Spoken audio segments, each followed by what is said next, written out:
Welcome, ladies and gentlemen, to the Problem Solver Politics live stream. We're getting started tonight. Cody, I do have to confess. Oh, silence all of your cell phones, by the way. If there's any question whether or not we actually do indeed record this live, I guess there is your answer right there. So, anyway, were they not hearing me or what? No, you always do a thing.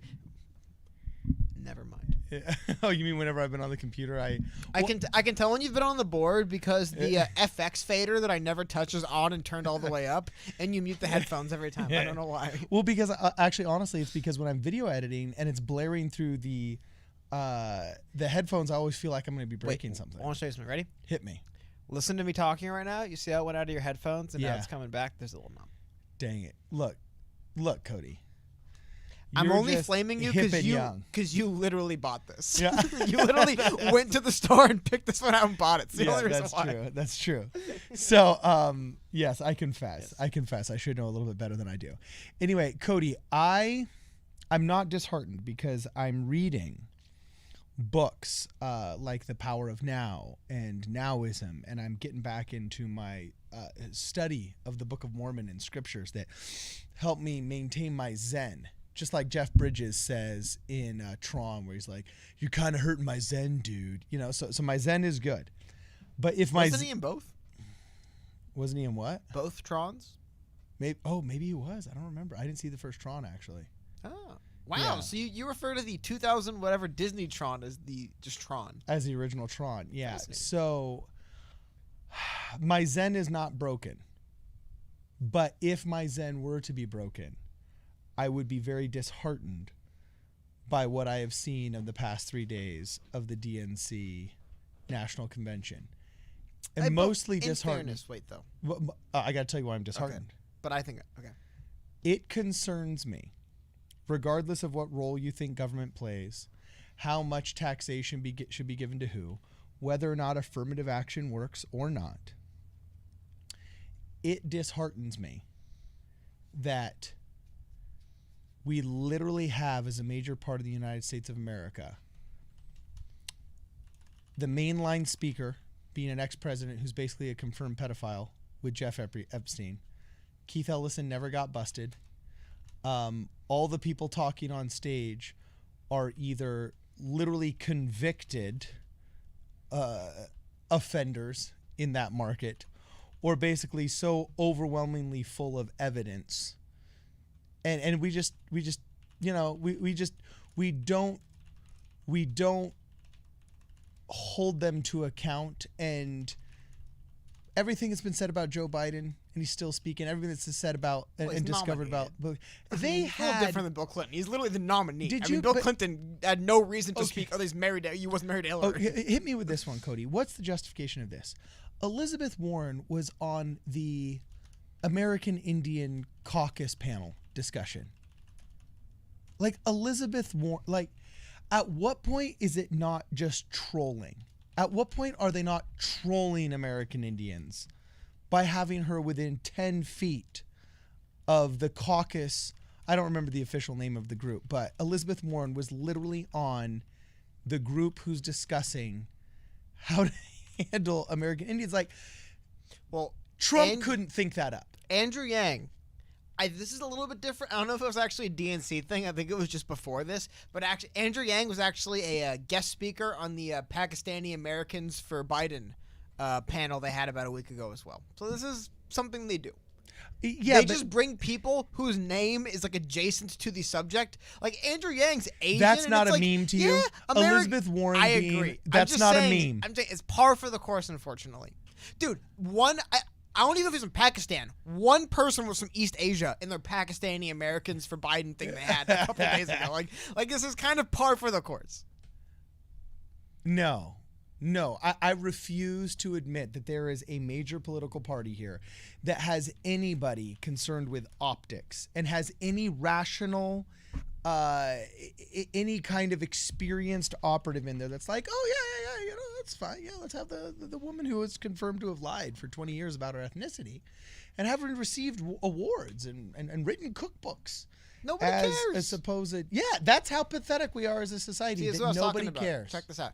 I don't even know. I honestly, I could be wrong, and I thought Kumail Nanjiani probably got. I thought it was from India personally. But yeah, it's funny. Yeah, I was about to say, I isn't get that it. an They're Indian close. I mean, like they're basically. Yeah, but same part of the world. isn't that the soft but still, bigotry of low expectations? You always use that. Not at all. This is how I understand soft bigotry of low expectations meaning. It would be like saying, look, we helped you out by lowering the test score requirements. And it's like, why would that help me out? Yeah. Why would Actually, that you're help me out? You're right. That's not the soft bigotry of low expectations. Isn't that kind of soft, ignorant bigotry just saying, oh, Camille Nanjiani. I think oh, ignorance just the word you're looking Hindu, for. Pakistani. It's all the same thing. I think he might literally be from Pakistan. I just thought it was from India for whatever reason. I just think it's funny. Andrew Yang, dark. not from Pakistan. As far as I know, Ashley Allison, not from Pakistan. And I don't know much about this Dilawar Sad guy. But these are the same boneheads who don't even know the difference between Taiwan and Thailand. I'm just saying, taking people that generally, for whatever reason, are adjacent to a subject and throwing them into things seems to be kind of par for the course. Good or bad, you can decide. Isn't it a little bit weird to have Andrew Yang speaking at the Pakistani Americans Fired Up for Change event? Yeah. Just because Andrew Yang isn't from Pakistan. He's Asian, yes, but he's from West Asia. Yeah. Or East Asia, sorry, not West Asia. I'm confusing the first thing. He's not from far West Asia. He's from Eastern Asia, but whatever. Yeah. Actually, it's technically from America, but if you're tracing his heritage, it wouldn't be in West Asia, but whatever. Even, God, am I ignorant of my American geography again? Is India, Pakistan more Central Asia, West Asia? Oh, that's definitely an English-speaking, like an American English-speaking versus British English-speaking difference. Because in Britain, they'll call Indians Asians. And it's Asia. Technically, from a continental perspective, outside of it's America, Asia. people consider India to be Asia. Yeah, but then you would also be calling Russians Asians. And there's kind of like, in American English, when we say Asians, we're more thinking of Southeast Asia and China. Maybe, we don't even call Pacific Islanders Are Asians. people from We Mexico call them literally Americans? Polynesians. Yeah, but people from Mexico Americans, I guess technically. It is a regional thing, right? Yeah. Like, I think Americans definitely... Probably they divide people up into 12 groups in American English. British English divides them up into 5. They're either American, African, Asian, British, or other. You know what I'm saying? That's just literally that's literally the way it is over there, man. I guess you would call Pakistan, India like Southern Central Asia. Well, come on, they had the whole war. That's what Gandhi corrected. was. Remember when the Muslims were fighting with the Hindus? Yeah, I remember Gandhi. I think I was 9 years old when I say Gandhi, not the person, I mean the movie with Sir Ben Kingsley. the white guy. You're a big movie guy. I've never seen Gandhi. You never seen Gandhi? You don't have to watch it in school. We went to virtually the same high school. Or the same junior high. Didn't we? No? Oh, okay. Well, same school district. In high school, we didn't get to watch any movies that were interesting at all. Oh, you didn't? I watched Glory. That's actually a pretty cool movie to watch in school. We didn't get to watch Glory. Yeah, we watched Glory. No, actually, I had a lot of movies that we had. I remember I had to go home and sign hey, there's going to be a rated R movie shown in school, and we had to have our parents sign that they were going to show parts of rated R movies and stuff. I watched lots of cool movies. Actually, want to hear the craziest story? Glory, yeah, original Glory was. Now it would be PG-13. They'd be like, oh, that's Disney Channel stuff now. But back in the late 80s, early 90s when they filmed it, that was rated R. Okay, so I had Mr. Seeley. All right, and he's retired now, so I can say this story. But this is the only kind of crazy stuff that could happen in Los Angeles, California. Okay, or in LA County, I should say. I had this English teacher, Cody, named Mr. Seeley. And bless his heart, he was determined to cultivate young minds through literature and make them critically analyze their world around them. He had me read Lord of the Rings. And actually, he would go through the book and he would read it with you. And then he would ask you pertinent questions to see if you're actually reading the book and critically interpreting. Great teacher, and he was there for 25 years. Well, one year, Cody, we had to read the Greek tragedy Antigone. Are you familiar with Antigone, Cody? No. Okay, Greek tragedy. Well, what's that big super crazy liberal arts school that's up in the top northwest corner of Santa Clarita, Cody? California Institute of the Arts, now owned by Disney, right? Also known as CalArts. Well, they have a theater department that is notorious for doing all kinds of wild and crazy productions. And Mr. Seeley, in his ignorance, said, oh, we're going to go to the local college and not ignorance or naivete, but I'd say naivete. He actually gets approved when he finds out that Cal Arts, the liberal arts college, is going to put on a modernized version of Antigone. And he's like, great, I'm going to take all of these young minds, these little high school sophomores, to go see Antigone. So he gets approved budget to buy the tickets, gets a school bus, gets the parental waivers, the whole 9 yards, has them signed, and he takes all of us little sophomores to go see Antigone, right? Or not all of us little sophomores, all the little sophomores, to go see Antigone. And the first act goes pretty well. I think they're even speaking in the old archaic way of speaking. But then the middle battle comes out right after intermission. Okay, so intermission happens, and then the first scene after intermission, both actors commence getting on the stage, Cody. They strip down buck naked, dude. And with these big chains start flailing each other, all right, in like the battle scene of Antigone. And he literally just like crawled into his seat thinking my job is over. I just took 25 kids to go see what ended up being basically a nudist play. And that's really all I remember about it. But I thought it was really, really funny that he ended up committing that faux pas, shall we say. So I saw more than cool movies in high school. We saw cool plays. It just where sounds people like got he's naked. not too open to the arts, actually. So is it super open? Well, he found out later that they get almost naked in almost every single production. That's what I mean. Yeah. If I was at a play at a liberal arts college and they got naked in the play, I wouldn't even blink an eye. Yeah. It's like, where do you think you are? You know what I mean? Yeah, no, but Cal Arts is like crazy. Not really. I've been there. I went to an interpretive dance show there for school. It's not like crazy. It's just they definitely... Did they get naked? I'll tell you. Oh, wow. How weird is it for artists to perform in the nude? No, but did they? That never... No. Are they living up to the stereotype? They didn't, See? no. They didn't even get My naked. point in exactly. theirs. It's not even a big deal. But hold on. I want to tell you one thing. Okay. You probably don't even know this. There is an online conspiracy that Cal Arts is responsible for all lazy animated cartoons the last 10 years. They call it the Cal Arts style and just slander Cal Arts. It's hilarious. Really? A new cartoon comes out, people don't like it. They're like, oh, there's that Cal Arts style again. Ha, ha, ha. And it's like, Okay. I guess, man. It's Anyway, I don't want to talk about this. Well, do you think it's Currently, true? Tom Perez is speaking. Do I think it's true? No. I think there is a style that is popular in colleges right now.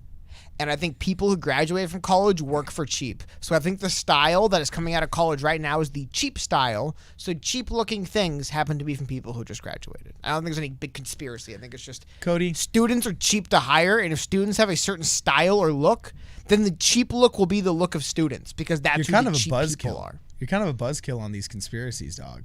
I mean, I was thinking it would be really cool that there'd be a conspiracy about bad animation, but then here you are coming in with all your facts and figures. And your reason, and it's a little bit of buzzkill. It's kind of like a party poop. I don't know why. Perhaps I'd like to draw our conversations Because to conspiracies better are more fun. Okay, maybe we should talk about. Okay, so what's a conspiracy theory before you dive into this? What's a conspiracy theory that you actually think is true? Waterloo was an inside job. Waterloo was an inside job. Wow, so you're like an 18th century conspiracy Maybe theorist. 19th century, technically. Or 19th century. 1815 was the Battle of Waterloo. 1815. So you are a straight up Waterloo truther. Yep, inside job, man. How was it inside job? Describe. For those of you that don't know what the Battle of Waterloo is, Well, I do believe it's Napoleon the battle was that sold defeated- out. His own people sent his battle. I mean, there's so much things. Honestly, it's kind of tongue in cheek. I don't. Oh, dang. Yeah, his marshal should have came back and should have stopped chasing the Prussians and returned to the battlefield. I'm just kidding. Dude. What conspiracy? Like, there's a million Yeah. Here's the thing. I think if there was a actual conspiracy and the people behind it aren't buffoons, you don't know about it. Okay, well, straight up lizard people. You think that's real? Oh yeah, big time, man. That's Okay. real. That's the real one of all the 5G conspiracies. towers. 5G towers to track us. Let me tell you something, man. Vaccine with microchips to If track us. any of these things were true, you literally would Michelle Obama's a man. you would not be allowed to talk about these things if they were true.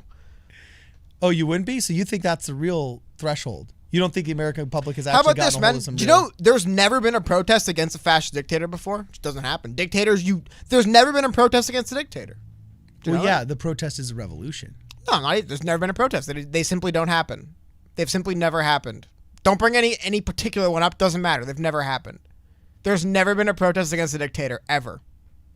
There's been, there's been various instances of, people being violent that had to be dealt with. But no protest. Why do anyone protest against a dictator? There's narratives that exist and will last for eternity. They don't matter. They don't amount to things, And I'm kind of talking about this because currently they're showing another video package of Joe Biden. So still waiting on Yang. For Bo, that's pretty nice. Unfortunately, Hunter is speaking tonight, I heard. So the bad son speaks. I feel so bad for Joe Biden. Like, he literally had the good, like, not the wrong son. That's like too crass. You know what I mean? It was like, but like his son that like was, like had a good head on his shoulders, really making something of himself that Joe Biden really, really, really, really, really loved. Like, that one was taken from him. And it's bad enough when you lose a child, but then to have your kind of like screw up kid you're always like looking out for. Yeah. I feel bad for Joe Biden. I really think that Donald Trump didn't capitalize on the "Where's Hunter Biden" meme. I think it's hard though because it does suck for Joe with the situation with his kids. I think that is a real thing. No, I get that, but come on, this is politics. All's fair in love and war. Like, these people do nothing but low blow each other. And as a person who almost lost his daughter, I would never want to do that myself. But I think asking "Where's Hunter Biden" to emphasize how corrupt the Biden families were in the Burisma scandal, I think ringing that bell isn't out of bounds at all. Someone just pointed something out. Hold on, sorry. What'd they point out? The ratio on the on the DNC C-SPAN video was 619 downvotes to 200. It's a C-SPAN. Like, this is about as apolitical as it gets. Yeah. I only ever see C-SPAN when people show the prank call compilations. People prank call C-SPAN. Okay. Which, like, you do have to wonder how little restraint must an individual have to not make it past a call screener if they're prank calling.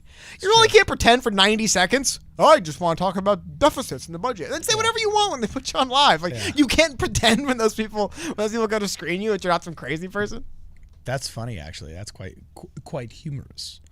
So, what's going on then, Cody? Are we just hanging out to wait until we see Yang? Are we? I was told Yang was speaking in the 9 o'clock hour, which should be coming up in like a few minutes. Okay. Eastern time. 9 o'clock bad time. Well, true time is 6. It's true time. It's 7 p.m. true time. Okay. Well, while we're waiting, I want to know: are you not disheartened? Are you not disheartened by the status of the DNC currently? A little bit. You know what? I want to talk about something. Let's get into it before Yang starts speaking. Let's get into it. Hit it. So, if you could actually do me a favor too and keep an eye on the stream, so you can tell me about Yang speaking. I'm going to have it off for a second. Okay, cool. Yeah. Oh, I'm going to move it over here as well, but I just want you to help me with that. I'm switching. Sorry. Excuse me, guys. You know what? Like I say, it's a DNC time. That means it is indeed Modelo time. Anyway, oh, wow. Okay. What I want to talk about was... Hit me. Now, generally speaking, and I'm sure you guys can imagine this, right? Yeah. Generally speaking, if a candidate for president for a certain party receives delegates, you would think they'd be invited to speak at the convention. Obviously, Who got slighted? Voters of the party thought that this person was worthy of giving delegates. I mean, as a matter of fact, I do believe Michael Bloomberg secured a single delegate in... Oh, yeah, that one Virgin place Islands? that had like 7 people. I think U.S. Virgin Islands.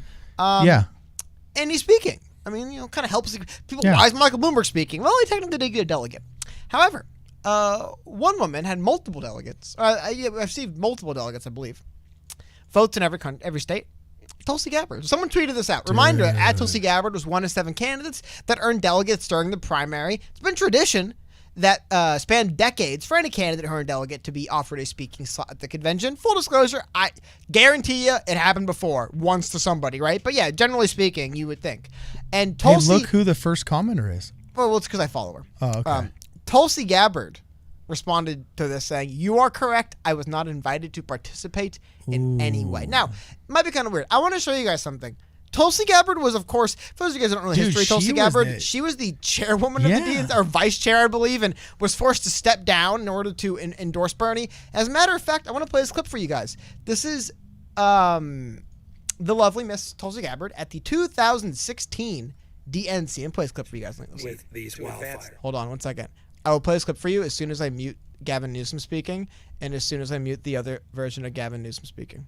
Here we go. I mean, if I were Tulsi Gabbard, how do you not feel Just listen, completely check this out. betrayed? But you check this out. Okay. On behalf of millions inspired by Aloha, determined to seek a future rooted in love, compassion, and justice for all, and dedicated to a government of the people, by the people, and for the people, I am truly honored to nominate Bernie Sanders for President of the United States. I mean, look, we were talking about this last stream, Cody.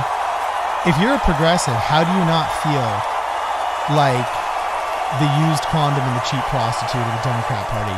That's gross. You've worked for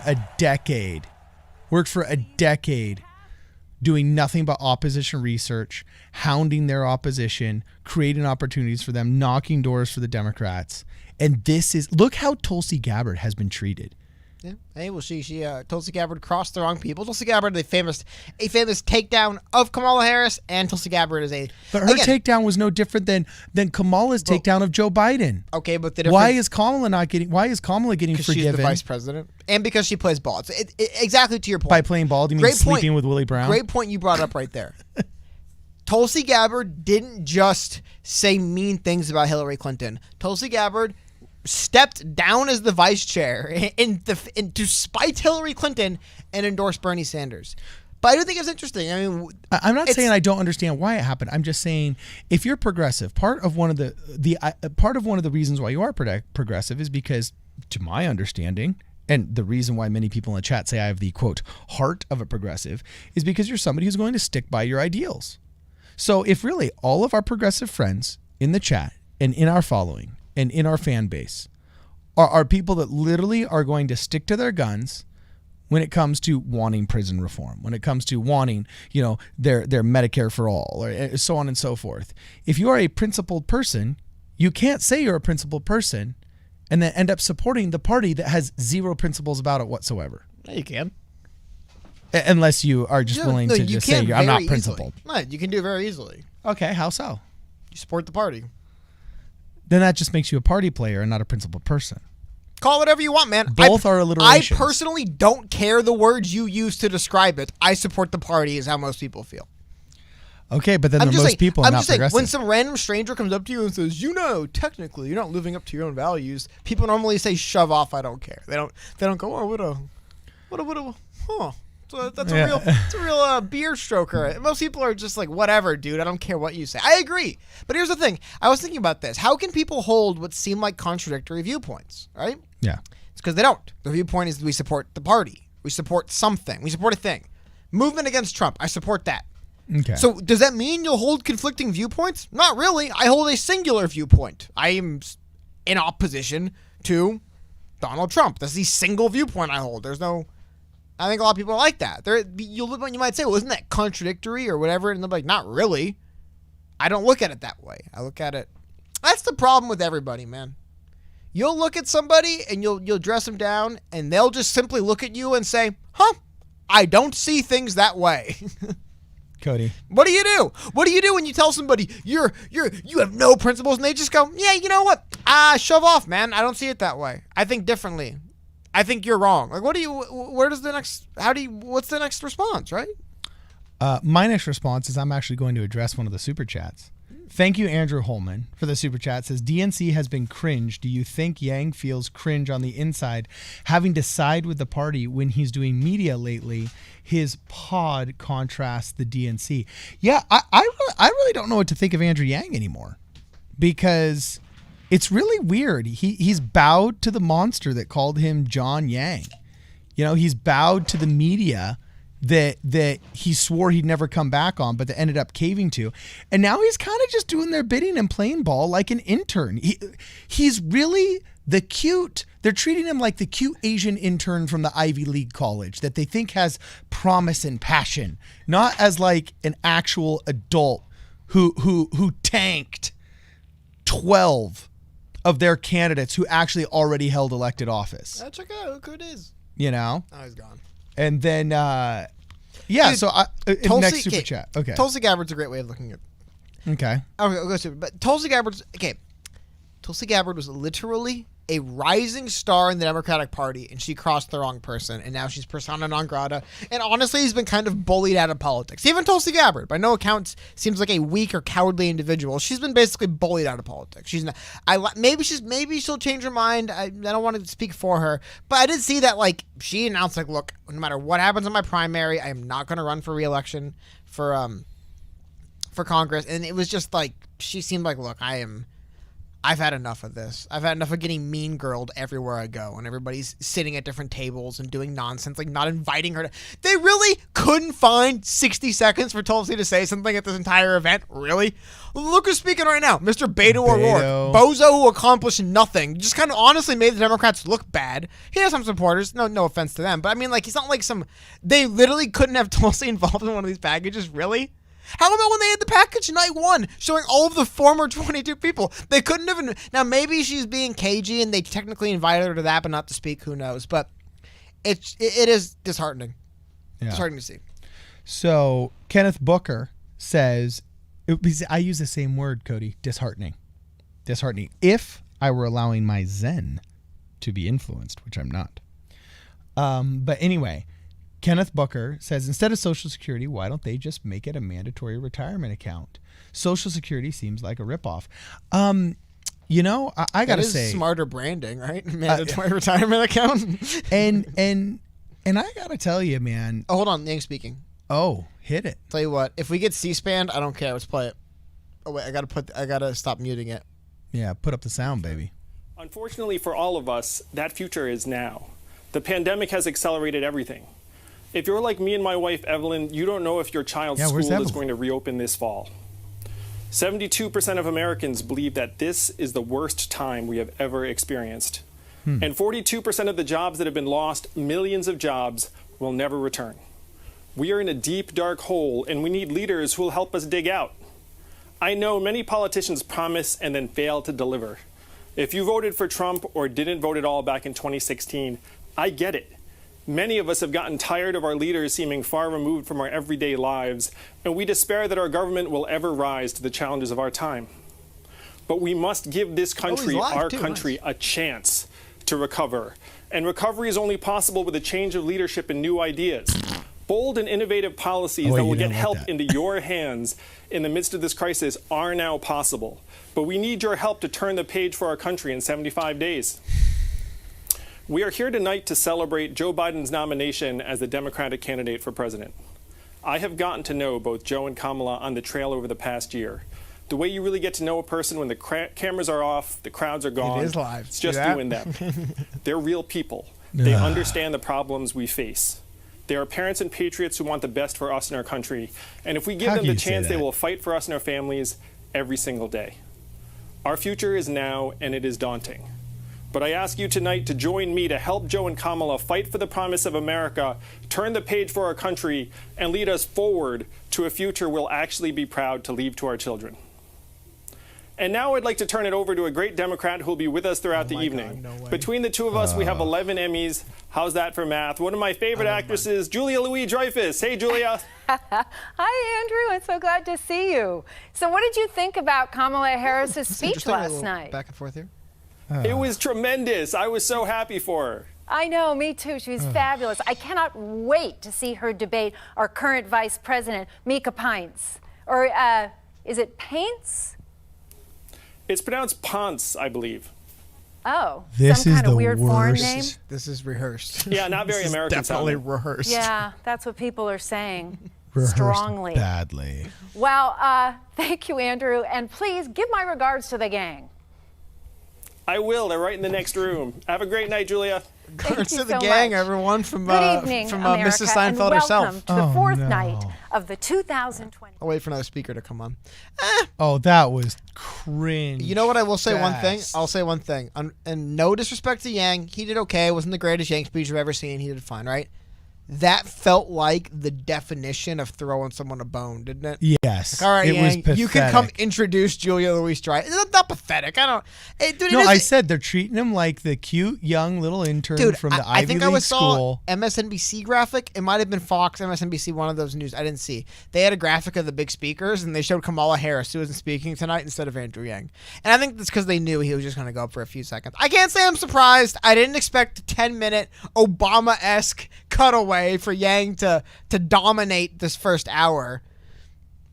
Can't say I'm happy to see that he basically got to just throw a few lines in, but it is what it is, man. Okay, I need to know from the chat, scale of 1 to 10, how bad was that? That was bad. It was literally Yang showing for Biden, but he's also at the DNC. I don't know what else you do. But isn't that like? But isn't that just antithetical? Does he hold their feet to the fire at the DNC? Like, come on, like, what is this? Like, what else is he gonna say? Okay, yeah, but see that's what I'm saying. I don't even know what to think about Yang anymore, because Yang was awesome back when he wasn't a shill, and now he's just a shill. And by the way, the shills never go anywhere. Name a president that got to where he got by shilling. That's a good point. It's a really good point. You have to be careful not to find. You have to be if you show people that you will allow them to treat you in a way that shows that you have like. How do I describe it? If you let people chump you, you become the chump. I do agree. He has to be careful about that. But he's also a newcomer. He really, I mean, no offense in saying this, politically, he really is still in that honeymoon, happy to be there phase. If that was what he was doing in 2020, and he worked his ass off for 4 years, or 2024, I mean, and he'd worked his ass off for the 4 years between then, that's when I would say, oh, man, that's bad. But he's still a relative newcomer. I don't think, but however, at the same point, it definitely shows.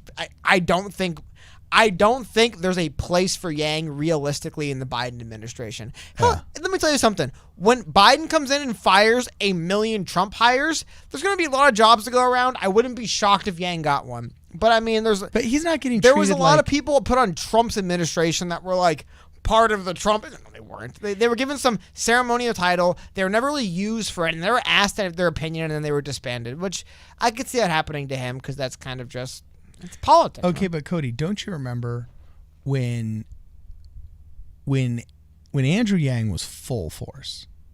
You and I did multiple podcasts about conversations Andrew Yang had with members of the media, and where he told how Joe Biden had come up to him and famously said, "Look, check this out." Okay. Let's see what this is. Who are these people? Is that the Dixie Chicks? They're not called the Dixie Chicks anymore. It'd be just the Chicks. The artists formerly known as the Dixie Chicks. No, but is it the Dixie Chicks? I have no idea. All I know is it's more white people doing the Pledge of Allegiance for some reason for the Democratic Party. I don't know why they love this. Well, they're good singers. This is like 40 minutes in. What are they doing? Well, they got roasted for sorry, Pledge of Allegiance? I apologize. It's obviously not the Pledge of Allegiance. It's the national anthem. I apologize. Oh, the Chicks. Oh, the Chicks. Yeah. The Chicks. So it probably is the Dixie Chicks, right? Formerly known as. They changed their name. They literally did. They're formerly known as the Chicks. Okay. But that's like sexist. I literally got yelled at last year by a feminist saying that you're not supposed to call them chicks. Okay, whatever. Did everybody clap at the end? No, but I'm still, I don't get, I'm a consistency guy. Like, what are the rules? For who? Whose rules for who? This new brave new social justice world we live in. Here's the thing. If some random person's an asshole to you, it's not because the rules are unfair. It's because some random person's an asshole to you, man. No, I hear that all the time. You know what they say, right? Hey, let's at least listen to the one good part of the National Convention. American National Anthem is awesome song, I will say. I don't love them doing it in this particular way with three people harmonying like that, but the American National Anthem is such a great, powerful And now we song just also. cut to the librarian. All right. Yeah. I'll let you know if some other thing looks interesting pops up. Okay, so we got a super chat here from Sly Cactus. It says, Carton, this is all part of Yang's plan of winning from within. Oh, okay. I've never seen a strategy that involved, as Cody said, getting chumped. But, okay. Maybe he's planning to be a bigger part of the DNC, and he's playing ball. Okay, fine. But think of it. Like, I agree with the philosophy of this, right? Like, if Yang wants to remain a political player, let me ask you something. A long time ago, how did he become? In the name of which American president, for which party, did Colin Powell lie to get us involved in a war that led to countless deaths? And what's the name of which party was that? Well, that was a bipartisan affair. But who was the administration? The Republican Bush administration had Republican Colin Powell. Colin Powell has endorsed Obama twice and Hillary and spoken to the DNC, I think, twice now. Okay, like, what I'm saying is where you are 15 years, 3 administrations ago, and where you are today in politics, it's fluid and mood. A lot of people are such prisoners to the moment. Like, yeah, but like someone asked me on Twitter, like, yeah, but don't you think Yang could do more good in a Biden admin than a Trump admin? It's like, dude, I don't think Yang's work ends in 4 years. I think his work ends 20, 30, 40 years, so it doesn't matter what party he's doing it for a decade from now. This is why that's strategically very unsound, though, Cody. He never got a vote from the system. So shilling for the system, why is that a good idea? In 4 years from now, 4 years from now, if Andrew Yang, for whatever reason, sees an opening to merge into the Republican Party, would they shoulder him out of the RNC, or they say, hell yeah, dude, you ran as Democrat 4 years ago. You can be in the RNC. Just being a part of the game. If you keep playing the game, other people will try to sign you as a free agent if you come up as one. But you have to keep playing the game. You can't just say, okay, I'm out because I don't love this. I don't love this party how am I the one right saying now. Maintaining your independence? You're Mr. Independent. I'm not. I don't think Andrew Yang's move to be a politico and be a podcast host who speaks to the DNC, I don't think that's him moving to be an independent. That's moving him to being a politician, dude. Okay, look. Well, let me finish this super chat. Strategically, if you're a politician, it makes sense to make friends, speak on stages, and be around people to get jobs. It makes sense. Okay. So I'm finishing Sly Cactus's super chat here. He says, Card, this is all part of Yang's plan of winning from within. To me, that's like leading from behind. It just doesn't work. But anyway, he was left out of his election, so he's gutting from the inside early. So when 2024 comes around, he has the party's back. If you think shilling for the party makes them respect you so much that they're going to back you as their candidate, you got another thing coming. Shilling for the party makes them think, oh yeah, these guys are my B. I mean, look at the black vote in America. They have gone 98% for the Democrat Party for a solid probably 30 or 40 years now. And how has it improved the black community, average black wealth, average black employment, that's anything? Different. It's separate for you. Okay, I'm talking shilling just makes you in a worse position. What I'm saying is when you're Andrew Yang, and you have no real political clout outside of your one presidential run that he got a ton of political clout going independently as an online outside of this candidate. one cycle. You know what happens, dude? They don't let you on the stage if you're not just going to shill for Biden. I agree. Perhaps the most he can build his own stage. He did it before. Perhaps the most truly rugged individual take would just forgo. But I'm telling you is this, man. 4 years ago, Tulsi spoke at the DNC. Now she's persona non grata at the DNC. Things move fast in 4 years politically. I'm not saying I agree and I love. Trust me, I don't love seeing Yang shill for Biden like that. Just shamelessly, hey, by the way, Clorox bleach is. I mean, just shameless. I don't like to see that. However, I can see strategically as a politician if you want to remain a player. Now, I will. You're the most cynical against these politicians. How am I the one that's the most cynical now? I've been on record for months that Andrew Yang is, he moved. He is just a politician, media operative now figure. That's what he does now. It's not. I don't get to tell Andrew Yang what he should or shouldn't be doing. I don't love to see it, but it's what he's doing, right? And I can see the angle there. Again, I did not like that speech at all. There's some lines in there. I'm like, good, he's talking about this.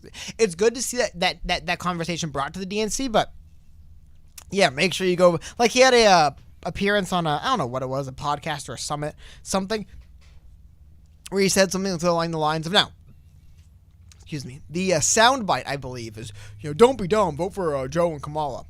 I believe the specifics is somebody was asking him about Democrats, like independent registered Democrats. Who should they vote for? And he's like, well, I guess Joe Biden. Like, what is he going to say? Like, no, I agree. Independent Democrats should stay independent. Like, they could so easily just remove Andrew Yang from this process. He wasn't even speaking originally, bear in mind, right? So he is going to have to sacrifice himself at first. Everyone does. Now, here's the thing. There is that moment, right? There will be that tipping point where Andrew Yang either stands up and says, look, I'm not just going to be your whipping boy and say whatever you want. Okay. I played ball. I endorsed Joe in 2020, but now I have my voice. He's either going to reclaim his voice then or he's not, and that's down the line. But, dude, politics, somebody showed something fascinating on Twitter. God, I wish I had it pulled up. I don't know if I do, but check this out. Oh, we got to see what Biden's saying, though. The question is, how would you use your faith when it comes to making decision-making for our nation? It was an AME. It was not an Episcopal church. I found they're trying hard with these. There's that famous phrase from... This is a replay of a previous question. Yeah. No, dude, I'm trying to... Oh, got me off track now. No anymore. Well, hey, we got a bunch of super chats we got to catch up on. Please go through. Okay, so Ben G, thank you very much for the super chat. No question there. Ben G, ask us a question, the next one. Andrew Holman says, Yang and the DNC don't mix well. That's not our Yang. You know, I got to say, he doesn't look comfortable shilling. It does not come across as authentic. So, you know what? If you think he's got a big plan, then fine. Let him have the big plan. But Benji then says, guys, I think Yang saw Bernie get ignored for not playing the game. I think this is at least part of his process of getting a podium. Sure.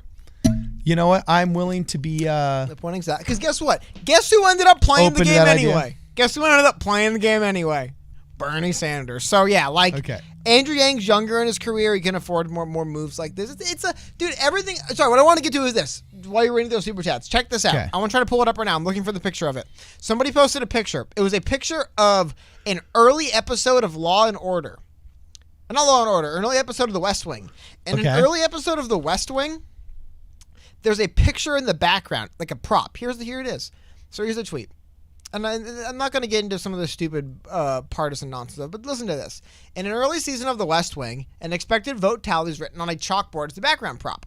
Joe Biden is written as voting the same as McConnell, Trent Lott, Jim Inhofe, and others. He is in the list of Republicans for a reason. Okay, whatever. But what stands out to me about that, dude. That's hilarious. Dude, The West Wing? And McConnell's still in office, by the way. Yeah. Early season of The West Wing? Are we talking about 20-something years ago? Dude, The West Wing was canceled in 2006. Are we talking about, 1990-something? No, The West Wing was huge. The West Wing had a big audience. I get it. I worked at NBC Universal back when The West Wing was big. Early seasons of The West Wing are 2000.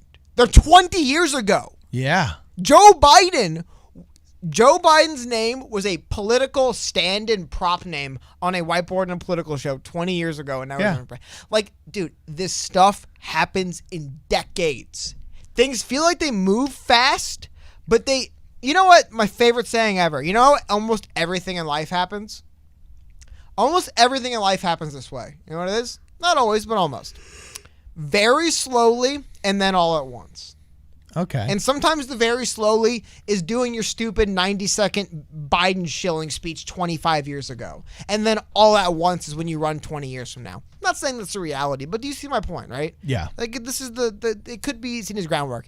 But as you brought up, you made a great point in this way. This also could be the groundwork of Andrew Yang, Democrat shill, who's got a job on CNN for the next 30 years, just pounding the table about whatever. I don't think he'll go there. He feels like someone with more of a spine and more ambition than that. I feel like he's too ambitious to be locked into that, in my opinion. But who knows? I just think that goes both ways. So Diva J says, Trump ran as a Republican and bashed them doing so. Why can't a Democrat do the same?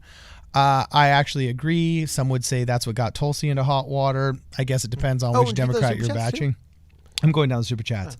Then Silver Fang says, thank you for the super chat. Silver Fang says, Yang should have gone Republican or third party. I think he missed the chance at third party there. I really think if there were a third party, the Humanity Forward Party could be larger than the Libertarian Party and actually start taking local seats and gaining some serious steam. It could. And he didn't take that opportunity, which I think was a decision based upon fear and not faith. Hey, someone had a great point in the chat, though. What? I think it's Uranios' great point. He said, shilling doesn't help, but not shilling harms you greatly. And I agree. Okay. Andrew Yang isn't getting anywhere because he was one of a million. Dude, there's Democrats that are like, I don't care if Joe Biden rapes me in the voting booth. I'll still vote for him. Like, people are shilling hard for Joe Biden. But it doesn't detract from you as much as being on record not having done it. So I think that's a great way of summing it up. So Andrew Holman then says 4 years in the DNC could crush his soul. I don't see it. Yeah, I don't see how an intelligent person could really be in the DNC, anybody that had integrity, because it's just, we all have a certain amount of, okay, TULSI yeah, resigned. I get it. Yeah, no, but I mean, come on. Keith Ellison never got busted. The 3 of the 3 past politicians caught in blackface have all been Democrats, and they all still have their jobs. They all still have their jobs. Does Cardinals personally believe wearing blackface 40 years ago discredits you from your current position? No, but I'm just saying, from the party that says it should and then doesn't fire its people, I take issue. It should when it's politically expedient, and when it's not, it shouldn't. No. That's everybody's stance. They got rid of Al Franken for crap they didn't get rid of Keith Ellison for. They got rid of Al Franken for crap that's not as bad as what Bill Clinton admitted to doing almost. Yeah, here's the thing. I've always been taught to believe. I mean, I feel bad for Al Franken at this point because at least he was a comedian. But here's the thing, right? Like, you want to talk about an individual, particularly a male, emotionally manipulating a subordinate female with their position. How about the damn president of the United States of America? Yeah. Like, I agree, man. Bill Clinton's still speaking for Democrats, and I guess the Democrats. What about all these Tara Reid accusations? Yeah. Oh, the media has conveniently forgotten about that. Do you know what position's gone that I hate? Why is this position gone? Look, we don't want to have Bill Clinton speak of the DNC. We understand he represents some things that we're not about, but he also does represent some things we are still about. And you just move the conversation away. When you ignore it, Bill Clinton's fine. People just talk about it. But when you say, look, Bill Clinton's got some baggage. We're not going to have him speak. However, you could have somebody speak and talk about the great thing Clinton did politically. Like, there's a way to take people and say they're obviously human with flaws, and some of their flaws, we don't want them around. But they did do great things. Let's draw our attention to it. Why? When you have this we do no wrong blinder stance on, you lose that very human. And here's the thing, man. The easiest way to win any negotiation is to pretend you're conceding. You know what I mean? Dude, you're really good at this emotional manipulation, dog. You should be like in the CIA or something, you know? Cody the Oracle is like really Cody the operative. Cody the covert. But I'm serious. Like the easiest way to win any debates go, look, fine. Some people will do this, $500. I'll give you $300, and you only wanted $300, and you go, fine, that works. But also at the same time, like there is a way of going about things where you go like I say, are the Democrats really have to have Bill Clinton speak? Does Bill Clinton have to speak? He's so dominant a force. Not really. Not anymore. Yeah. Did Bill Clinton save the Democrats from the brink? Well, he kind of did, yeah. I mean, I wasn't technically alive, but an infant. But just doing some research, like the Democrats were in a bad place when Bill Clinton was able to break through and win. Remember, Bill Clinton, when he won his first election, beating the third term of a Republican domination of the executive branch, there was technically more so than ever before 3 people in that race. I mean, like, Bill Clinton had a lot of help to beat George Bush. Yeah. He had more help than most Democrats. Like, he really did save the party from the brink in some ways. So I could see why they'd want to bring that up and remind people of it. But at the same time, like you mentioned, as far as stances towards women for the Democratic, dude, I saw somebody say this DNC has showed how Democrats are the party of women and women's rights. Like, Bill Clinton spoke. What do you mean? It's the party of women's rights. Are you kidding me? But that's what I mean, though.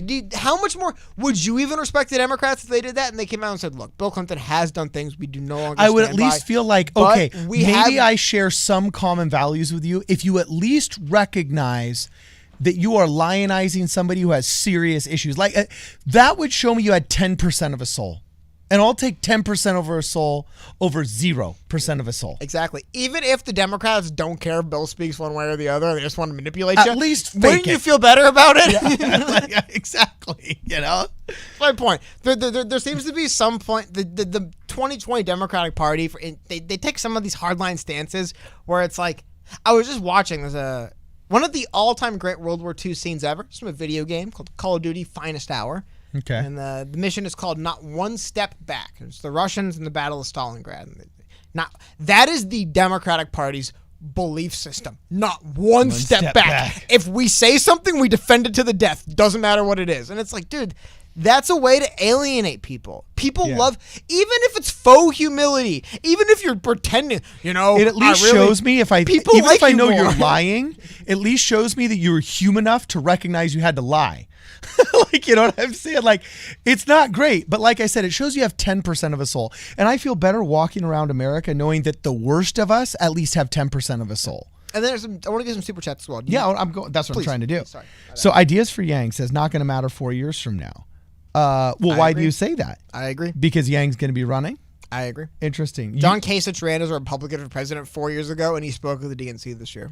Yeah, because we always knew he was a rhino, but I was hopeful for him in 2016. It was just like, this is something too I think is hilarious. He's a girl. People are like, oh, he's a former Republican. Yeah, he was also anti-Trump. Like, he's also someone who doesn't like Trump. Like, he was somebody running against Trump for president who maintained Trump shouldn't be president. I'm not surprised he's joining the anti-Trump party. Like, it isn't like Democrats have suddenly won over Republicans like tax codes. Yeah. It's just the Republicans that hated Trump, who lost to him, are going over. It makes sense. Yeah. I guarantee you there was Democrats who were salty about Obama winning who went over to the Republicans. Yeah.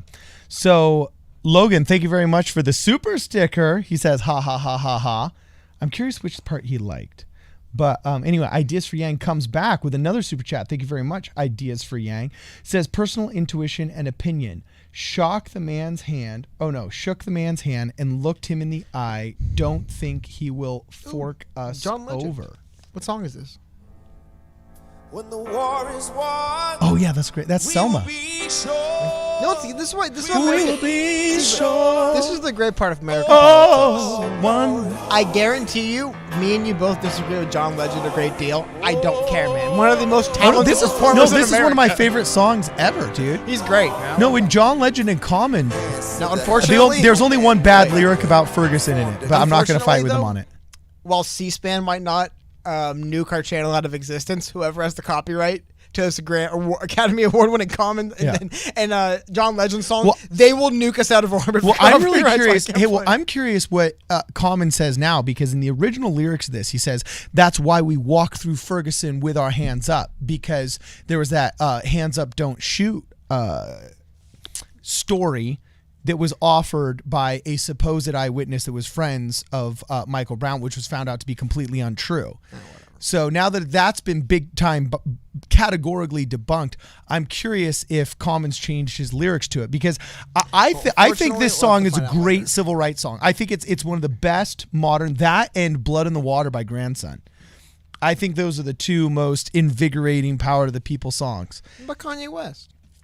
Yeah, but not as politically motivated. You know, this was. Do you want to know what's funny? I was listening to some Kanye West before we got started with this. I'm a big Kanye West fan. Yeah. Kanye West music is very much individual music. It's very much about individualism. Individuality. He's very much about that kind of gap between who people are and who they kind of perceive themselves or want to be. It's like every Kanye West song is him describing that kind of the distance between who we are and who we wish to be. So you're a conspiracy theory person. Like, what about John Legend's wife having to get rid of like 2 million Twitter followers because of the whole Pizzagate thing? That's not because of Pizzagate, dude. It's because you think Chrissy Teigen doesn't look around and see people getting canceled and realize, God damn, it could be me tomorrow. Oh. You don't think you think Chrissy Teigen has never said anything offensive? No offense to Chrissy Teigen. She's not exactly 500Q big brain genius. She's just kind of a regular person. I'm sure in her lifetime she had put things out there that could get her quote unquote canceled. I guarantee you she sees that. Do you think it was self-preservation? Yeah. And not QAnon had figured it out? Yeah. I'm 1,000% convinced that QAnon had nothing to do with. And she was much more concerned with being harassed and having people bring up. Dude, yeah, it's true. I mean, there's a risk benefit. I want to show you something kind of funny, actually. There's a risk benefit analysis that has to be done on your own social media profile, no matter who you are now. I definitely believe that. One way or the other. It's one way or the other. It's either that or you respond to people. Either that or somebody says you're ugly and you take a naked picture of yourself. You know what I mean? There's either you remove it. And I'm down. Either you insist there's nothing wrong I've ever done, or somebody accuses you of being mean and you just like have like a profanity-laced tirade at them. You know what I mean? Like, you either have to own up and become the stereotype of whoever they accuse you of being, or you have to pretend to. Anyway, Hillary Clinton posted this. Fairly benign, right? Okay, it was Bill's birthday yesterday. Wow. Happy birthday, Bill. Okay. However, part of the new Twitter features is Twitter you can restrict who responds to your comments. Okay. And Hillary had restricted to only people she follows can comment on this tweet. Interesting. Now, unfortunately for Hillary Clinton follows, Bill Clinton's a pedo, who wrote, happy birthday to this pedophile. and then some money links. But she went out of her way to restrict it, so only the people she follows can reply, and she happens to follow Bill Clinton's a pedo, who wrote the happy birthday to this pedophile tweet. So that absolutely made my day. That was really, really funny. Hey, even when you try, man. By the way, I would be freaked out if I realized that Hillary Clinton was following my account. You know there's some intern doing opposition research on you. And if you post the wrong thing, she's sending an operative in the middle of the night. Oh, hold on. I have a couple super chats. She's sending an operative in the middle of the night, yeah. Missed super chat. Sorry, I want to get to those. Wait, we didn't miss them. From Benji, $5. He says, there are decades when nothing... Well, he didn't say this, but there are decades when nothing happens, and then there are weeks where decades happen. That is indeed a quote from Mr. Lenin himself. Vladimir Ilyich Lenin. You know, Lenin... I maintain, though, there is also decades where the seeds evil are but planted. Observant man. Yeah. For the decades. He's the one that said socialism is only a step towards communism, and he's the one that made up the term useful idiots. Lenin is a freaking genius. Evil genius, but genius, man. Now, Lenin's one of those people you would definitely describe as a force of a human being. You got a lot of stuff moved. And then we also had a $5 super chat from Kenneth Booker. Said the DNC in Denver was better. Obama had a surprise visit, and Kanye and Jamie Foxx after party. Also, you said my SOC question. A Kanye West and Jamie Foxx after party? I think Kanye West, I'm sure, was supporting Hillary. And then in 2016, you mean? He mentioned the point, though, of bringing up the idea of a mandatory retirement account instead of Social Security. It's better branding, but ultimately, man, there's the nuts and bolts. That's actually what Australia does. And I have to say... a lot of these sound bites that progressives go for, I think I would be, as a total Republican, speaking as a fiscal conservative, I would be down to actually try an Australian model of some of these universalisms because they keep the cost so low. For example, they don't have free college, but they have a college payment and loan tuition system that you can pay off over the next 17 years by giving 1% of your paycheck through taxation. They keep it down to 1%, dude. Like, that's nothing. And they don't have universal health care, but they have such a basically affordable system that it takes up less than like 1.5% of your paycheck. So I had all these Aussie friends that were coming over and went to BYU with me, and they were telling me what the reality of the system is. And they say, it's barely enough where you actually truly could survive on it if you absolutely had to. So you're not afraid to go on it, but you're definitely incentivized if you want to have a better life to go out and do something private. However, it's really affordable. They're like, oh, it's really affordable, mate. It's like less than 7%, like for all the goodies. Each one of them is like 1.5%. So for every goodie, if you want to go to college and then go get your master's and then end up living abroad and then end up having, some major surgery and then giving birth to like 2 babies. And, when he described everything that he had to pay for, it was less than 7%. He was keeping 93% of his paycheck. Here in California, we deliver less with a similar population to the entire continent of Australia, and they're charging us 54.3%. So when you want to start talking to me about Medicare for all, start talking to me about how you're going to get it down to 7%. Start talking to me about how you're going to do the freaking Australian model, and maybe I'll start listening. But until then, when I hear, Medicare for all, I don't hear 7% Australian version. I hear 67% non-functional Californian version. Although I shouldn't say non-functional. It did save the life of my daughter. But through... Yeah, is that a big deal? No. Children's Hospital of Los Angeles and Modern Science did. But the loopholes of Medicare are politically motivated, and I could tell you all the horror stories, ones that we lived through ourselves. You know what I'm saying? And the system is inherently not fair and is meant to drive votes, which is antithetical to liberalism, Christianity, and American values. And it's not universal. That's the other thing. It definitely ain't universal, bro. So, yeah. Very good. Brutal. Anyway, Sorry, let's we're go having back. A small discussion in chat of it. Are you familiar with the Russian artist Vladimir Nabokov? Oh, isn't he the guy that got poisoned? What? Isn't that the Russian guy that got poisoned? Wasn't Nabokov poisoned? He wasn't poisoned yesterday. If you're talking about him, he was not poisoned yesterday. Okay. Historian and author, John Meacham. Oh yeah, I've heard of John Meacham. No, Vladimir Nabokov was. Oh, I don't know who Vladimir Nabokov He's is. an author. He's a big author. Honestly, okay. I was joking in chat about this. I also bring it up. I heard he was a great modern author, Vladimir Nabokov. I heard one of his great modern books was the book Lolita. So, knowing nothing about it, I looked into it a little bit. I'm like, that's weird. People say he's good. Got about 100 pages into Having Sex with Kids, the book, and I'm like, you know what, man? Same for me, man. I don't know what this is about. Is that why it was called the Lolita Express? The word is meaning, yes. But I always think it's funny. And I kind of say it tongue-in-cheek now, or I accuse anybody of any Nabokov fan of being a pedophile, because obviously I understand there's probably some greater subtext to it that I'm too dumb to read into. But yes, I just thought that was funny. I'm like, oh, Nabokov's good. I guess we'll get one of his popular books. I'm like, dude, what the hell's going on in this book, man? I don't want to read this. So, but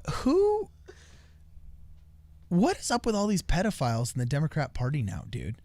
Like the people that started gender theory, the people that not in our government, not in both political parties. There's the bad party with the bad people. So who's the Bill Clinton of Republicanism? Who's the Keith Ellison? Who's the Ralph Northam? Republicans seem to have a better job of being private about their lives. I mean, maybe doesn't mean them more noble or virtuous. They just seem to do a better job. It doesn't bother you that there's wraps. A party that it keeps getting busted for like serious sexual abuse and pedophilia. It bothers me that government officials are busted for. I don't care about the letter in front of their name. So you don't think there's a difference between the two, maybe culturally that yields just a better class of person? Not at all. I think it's actually kind of disgusting thing to think about people. What? That their political leanings can denote their worth as a human or as an individual. But maybe if one of your political leanings is, life is sacred and human beings have an intrinsic value of children of God, so I'm not going to be a predator you can of make underage so girls, for many example. Cases. You know, like you can make. Hold on a second. From the Democratic policy perspective, you can make the case of life being valuable and it's important to preserve life and to do what we can to make sure that people have, ability to live a free life. From policy from the left, there's a million arguments for that, dude. What, you really don't see that argument? No. I see it. You really don't see how somebody could be for Medicare for all and some other social programs because they believe every life has value and every life's important. And they want to preserve those lives.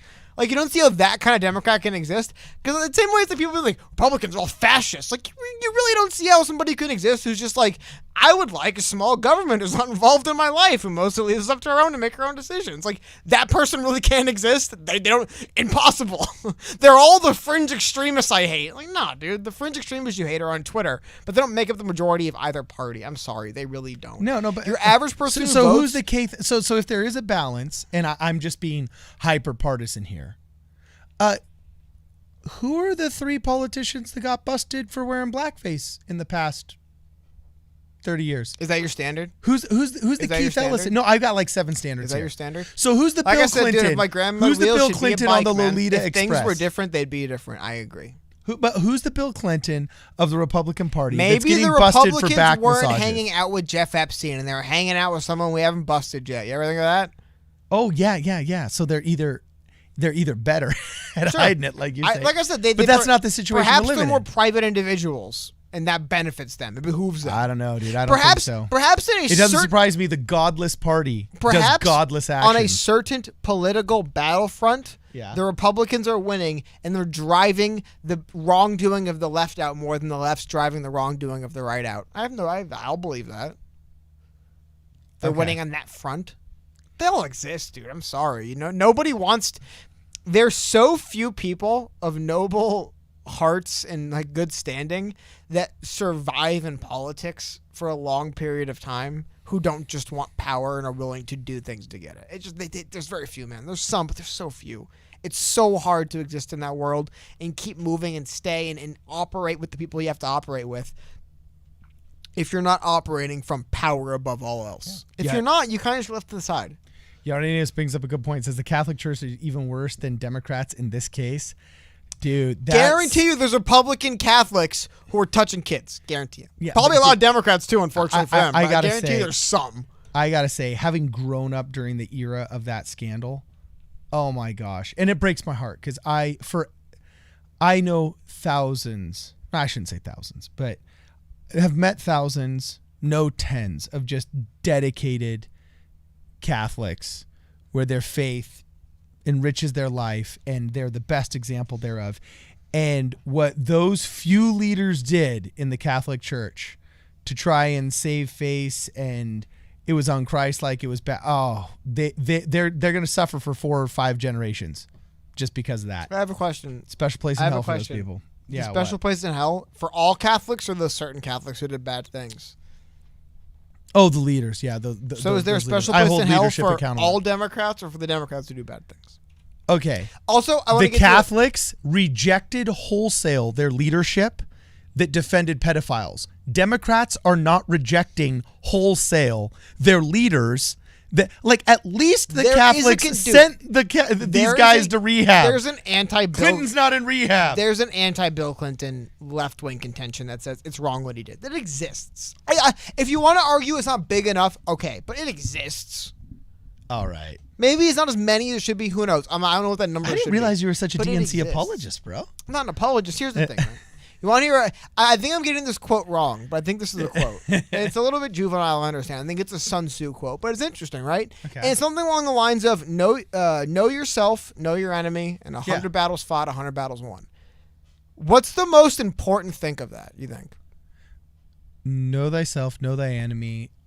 What's the 100 battles fought and 100 battles won mean? That means if you truly know yourself and you truly know your enemy, you'll never lose, is how I've always interpreted the quote. Okay, cool. So maybe it's important to truly know your opposition. I know my enemies. And stray away from Republicans are the people that hid the slaves in the Underground emotionally Railroad. satisfying stance of my enemies are pig demon monsters that should be buried 50 feet underground. If you can have the fortitude to divert your mind away from that towards what is actually going on, you're in a better position to deal with that. Okay, here. That's my point. That's always all I'm trying to get to. Just to show you that I know my party and I know my enemy. My party, yeah, the party that voted me off the board. I use that term loosely. Okay. Republicans, shall I say, are the party of old boomers convinced that Reagan was going to come back, resting on their economic laurels, who lived in some of the wealthiest times of American history and reaped the biggest benefits of general basic conservatism. Okay?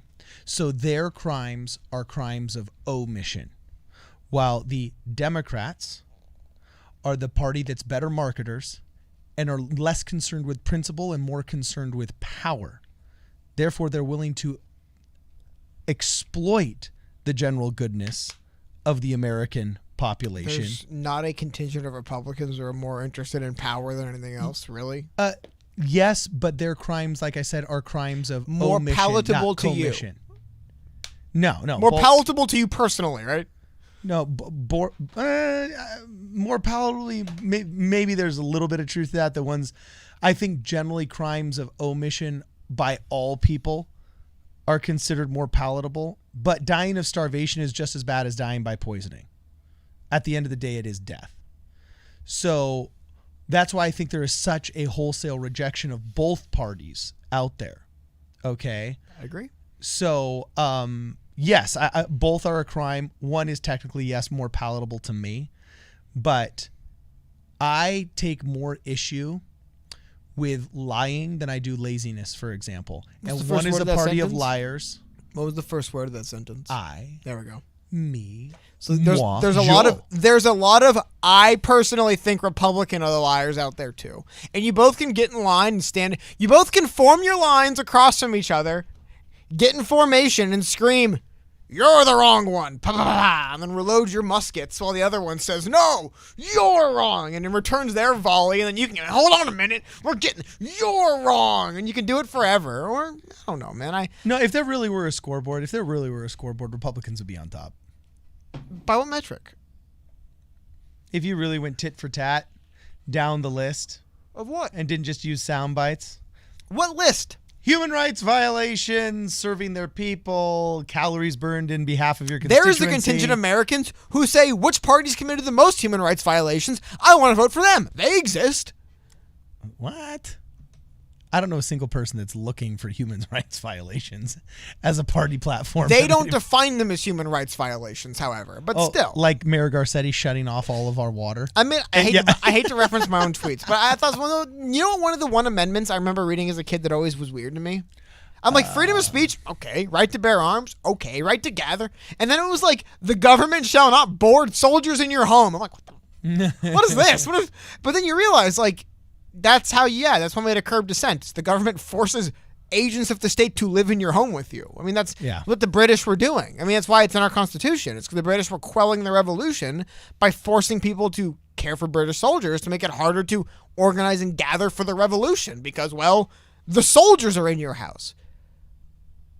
But I think it's just funny that they've infringed our freedom of speech. They'll infringe our right to bear arms. They'll infringe our right to gather. Isn't the next one the right to not have soldiers board? Like, isn't that the next one to be infringed, right? Like, if we're just going down the list, and that is what worries me. Hey, Ben G just joined. Very cool. Hey. Thanks for joining, Ben G. By the way, is your name Benji and you just jokingly say it's Ben G? Or is that just actually a last initial? Because if it's Benji, I want to say Benji. But if it's Ben G, we just got to say Ben, pause, G. You know what I'm saying? So, yeah, Cody, I don't know. I got to tell you, man, when it boils down to it, I just see one as being less morally reprehensible than the other.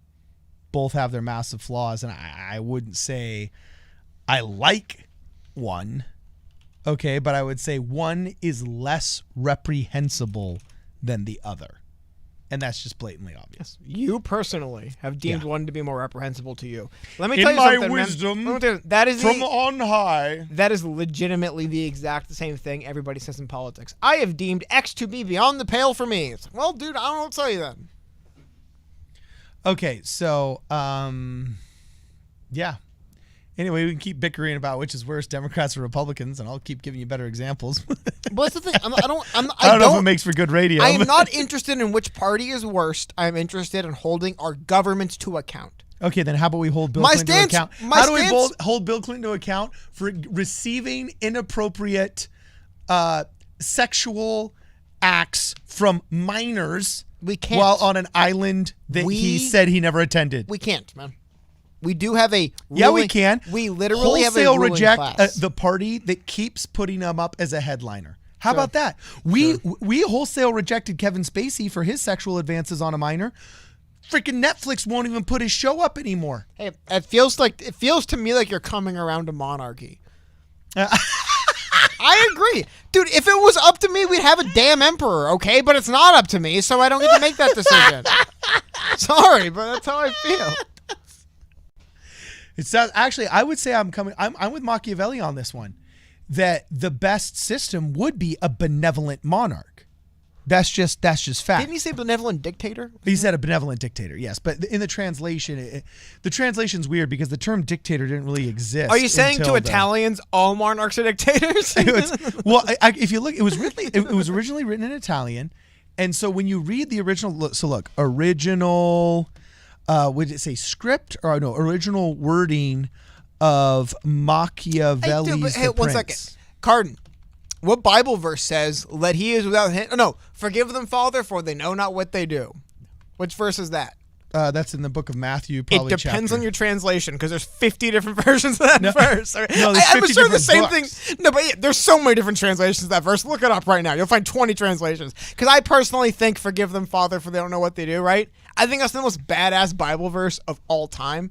Really? Oh yeah. So that's what Jesus said when they were killing him. Like, look, I get it. You're mad they're killing your son, but I, as Jesus Christ, am so benevolent. Forgive them, for they know not what. That's a badass line, man. That is actually, if you think about that is not the heart of the gospel, but I think one of the most difficult thing to do as a Christian that I still don't wrap my head around and is very difficult for me is forgiveness.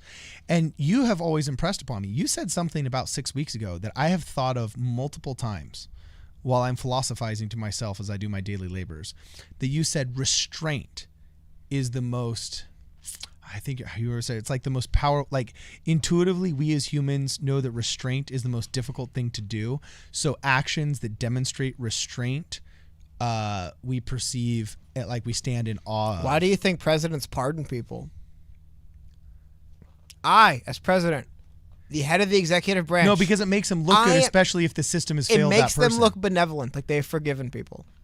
Now, I agree. In 2020, it's political games. I understand. Yeah. But that was why presidents started pardoning people. I, head of the executive branch, could crush you under the federal might. However, my benevolence as president, I will stay this.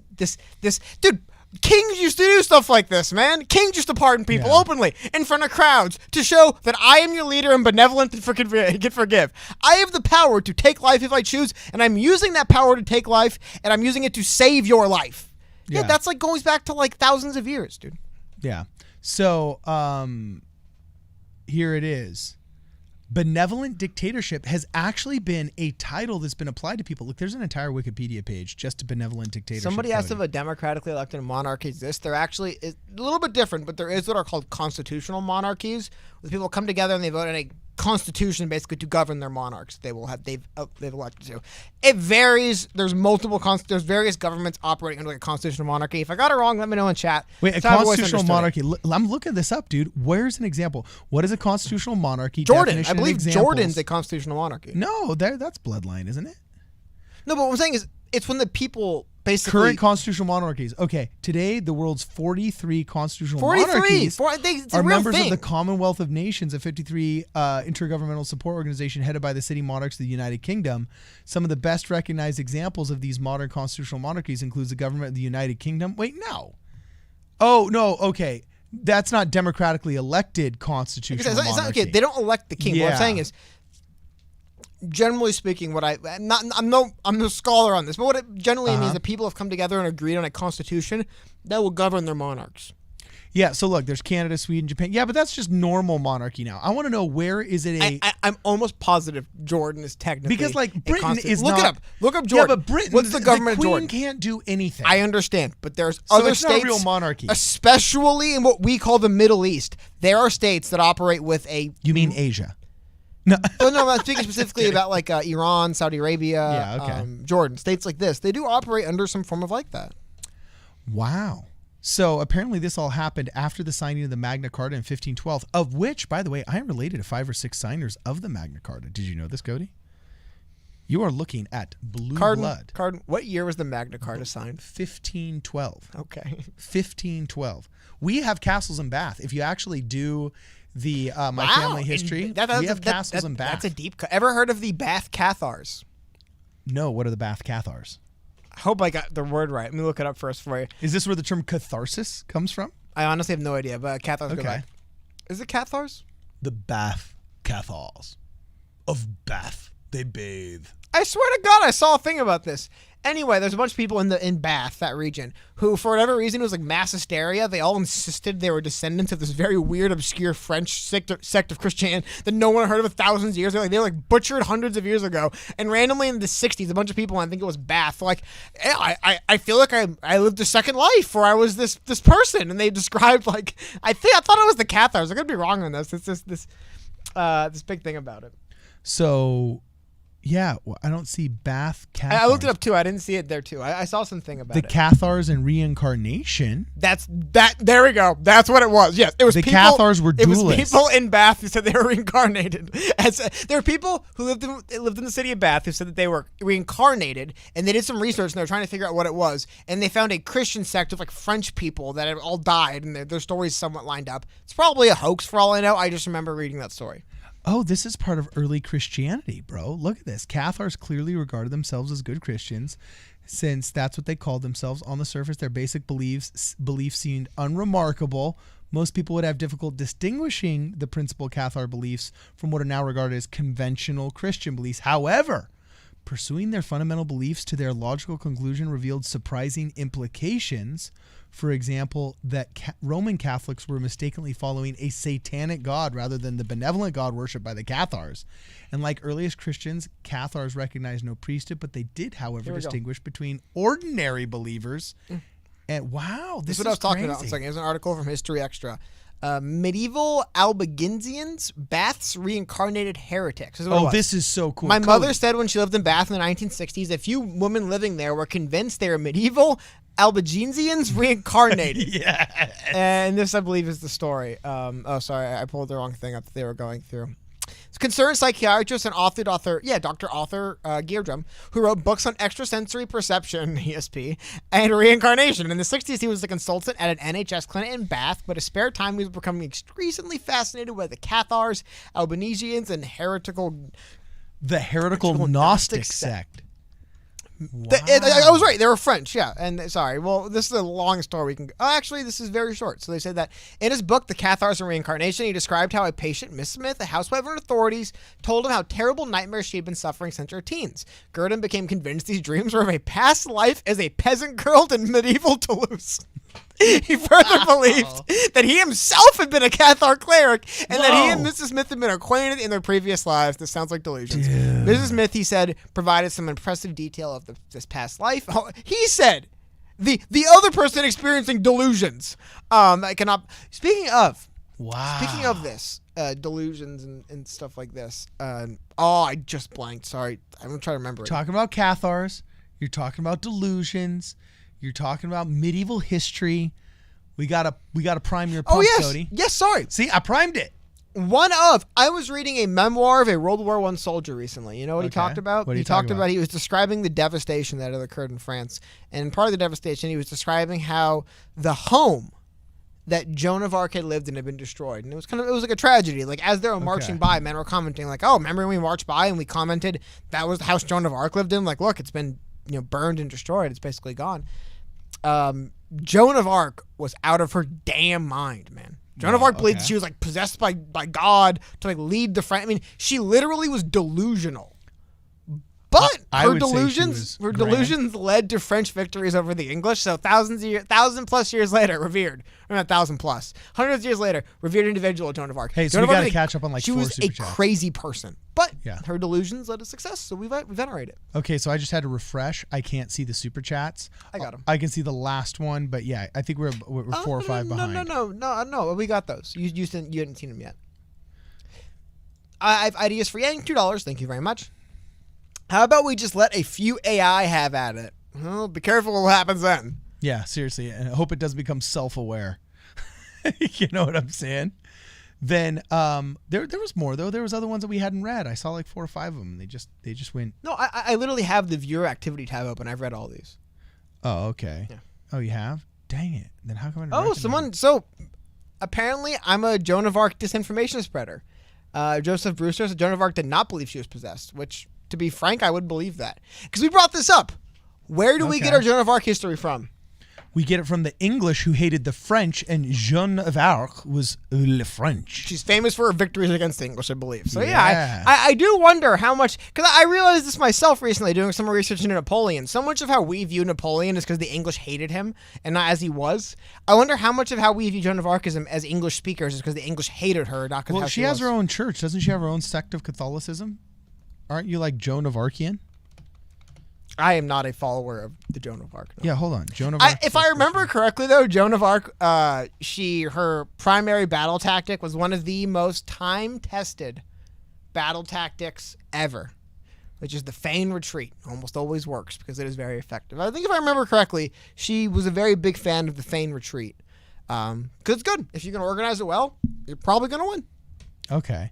So, well, describe more, Cody. The feigned retreat. This is interesting. I dig. Well, it's very easy. I mean, especially back then when you're fighting in line, formation's a big deal, right? Yeah, so totally. It's a way. It reminds me of judo in a way. Judo, the art of using your opponent's body weight against them. Well, the idea of the feign retreat is you pretend that you're falling and retreating to encourage your enemy to break formation, break rank, and pursue. But it's a feigned retreat. So instead of actually being routed from a battlefield where everyone's just running away with their hands in the air like, Meh! People pretend they're running, and then as soon as your enemy breaks to chase you, you immediately reform. And now they're just a bunch of random people running around like crazy, and you're a disciplined, formed line, and you crush them. Now, so if I remember correctly, that was more or less what she did a lot, because it works. Like people have been doing this for thousands of years, because it's like if you can get your opponents to lose discipline and kind of chase after you, and then you regain your discipline, you're in a good spot. Hey, do you know what? I forgot, this is always really interesting. It's kind of weird. But do you know what they finally nicked Joan of Arc for?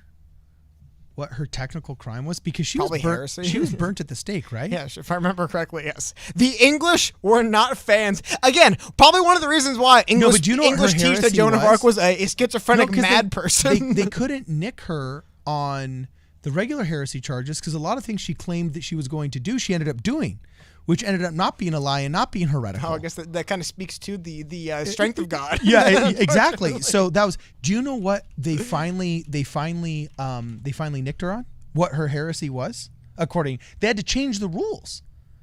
They had to change the rules in her court. History.com says. And they busted her for cross-dressing. They made a new delineation that cross-dressing was heretical. And you could only, by the way, it was only a capital offense if you got busted twice. Standard basic heresy was actually it was mandatory forgiveness because you had to be corrected by the church. But if you were corrected and then you did it again, then heresy was a capital offense. And so they changed the rules saying cross-dressing is heresy. And since you wore men's clothing while, I think, fighting or while giving political speeches or something like that. In May 1430, the Burgundians laid siege to Compiègne, and Joel stole into the town under the cover of darkness to aid in the darkness. On May 23rd, while leading a sortie against the Burgundians, she was captured. The Burgundians sold her to the English, and in March 1431, she went on trial before ecclesiastical authorities in Rouen on charges of heresy. The most serious crime, according to the tribunal, was a rejection of church authority in favor of direct inspiration of God. After refusing to submit to her church, her sentence was read. She's like Joseph Smith, on May 24th, she was to be turned over to secular authorities and executed. Reacting with horror to the pronouncement, Joan agreed to recant and was condemned instead to perpetual imprisonment. Ordered to put on women's clothes, she obeyed, but a few days later, the judges went to her cell and found her dressed again in male attire. Questioned, she told them that St. Catherine and St. Margaret had reproached her for giving in to the church against their will. She was found to be a relapsed heretic. On May 29th, ordered handed over to secular officials. And on May 30th, Joan, 19 years old, was burned at the stake at the Place des Vieux Marches in Rouen. No idea. Before the pyre was lit, she instructed a priest to hold high a crucifix for her to see and to shout out prayers loud enough to be heard above the roar of the flame. By the way, this is how totally BA Joan of Arc was. That is the history.com source. Do you know what burning at the stake meant? You weren't. See, we always misrepresent that. This is why medieval times were so freaking brutal. Okay, and I don't let half these people off the hook because I saw what we did to each other in medieval times. You died of smoke inhalation. Well, no, I mean, I've read, do you know what killed you?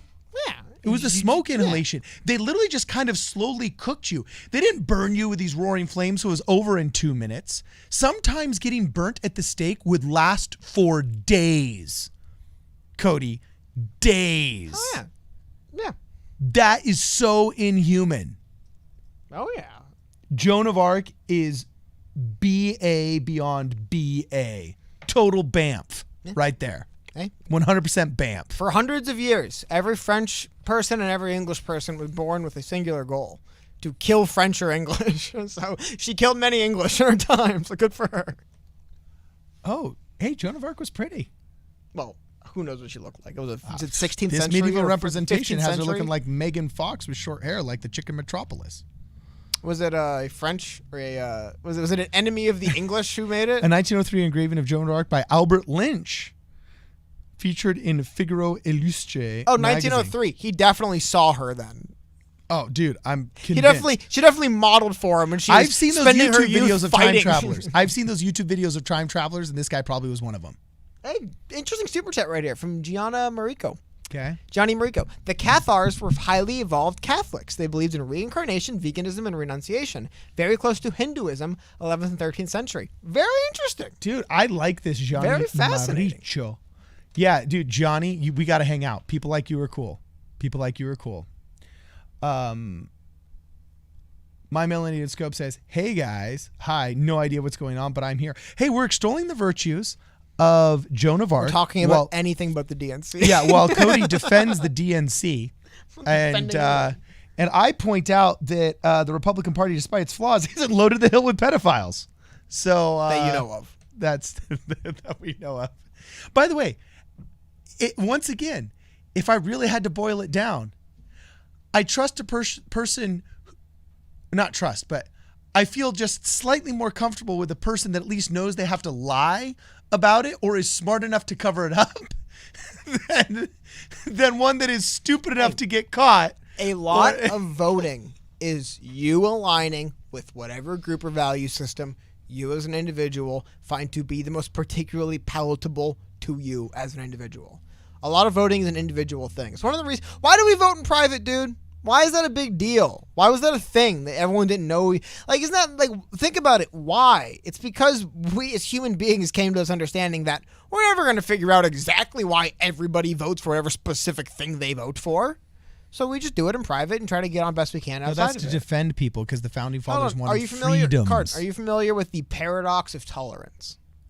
The paradox of tolerance. Cody, you are getting okay. It's for a guy who defends Democrats, you are way super intelligent. Very self-explanatory. Okay. Think about it. What would it be? What would the paradox of tolerance be? The paradox of tolerance is probably the fact that capitalism, for example, breeds its own competition, therefore is forced to constantly defend itself. Wow, you are brain damaged to an nth degree, man. No, I'm saying it's capitalism. The paradox of tolerance is a reference to capitalism. No, is this idea that you create this paradox by living up to your own values.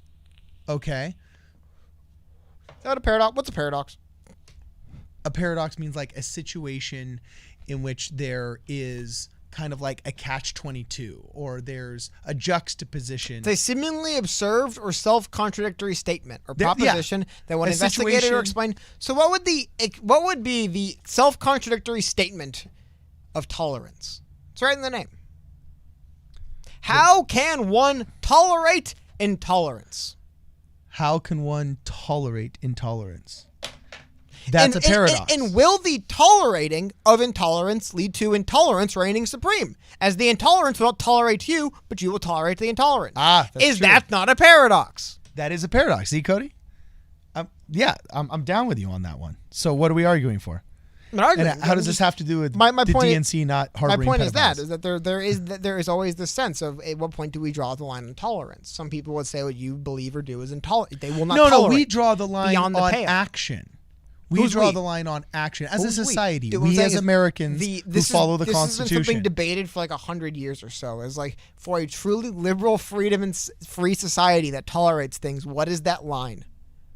What is that line of which that line is action? No longer. Like, for example, we don't say really. It's just action. We don't want to put you in prison. We don't want to put you in prison, Bill Clinton, so for being a pedophile. Could do for acting on it. So they could speak about it freely, and no one cares.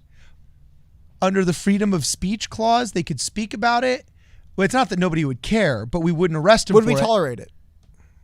Would we tolerate grown adults harassing children verbally? No, not okay. No, but see, verbal harassment that is unappreciated and not permissible according to the parents, that actually is an action. I'm not going to get into it. My only point is this. This is an issue people have all the time. Social media is having this issue right now.